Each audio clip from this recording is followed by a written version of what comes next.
Exercise 48. It's an exercise that includes a box plot. The box plots above show the distributions of test scores for students in class X and class Y. Let me just make them a bit bigger. By how many points does the median test score in class Y exceed the median test score in class X?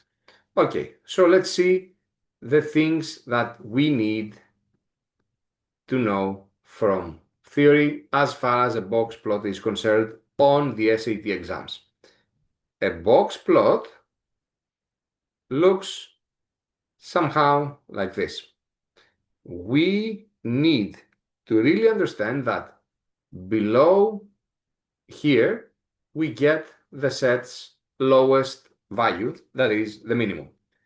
Below here we have the maximum value of the data set, and under this line we have the median.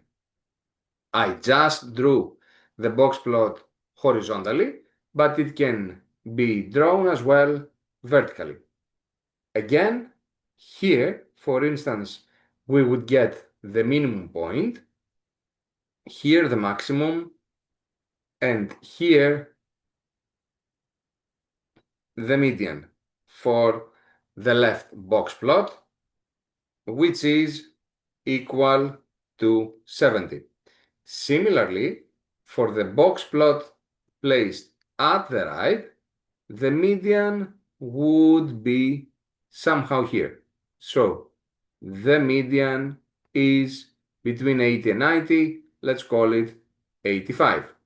One of them was 70, the other was 85. The question wants to find from us to find the difference. Obviously, the difference between 70 and 85 would be 15, which makes B the right choice for us.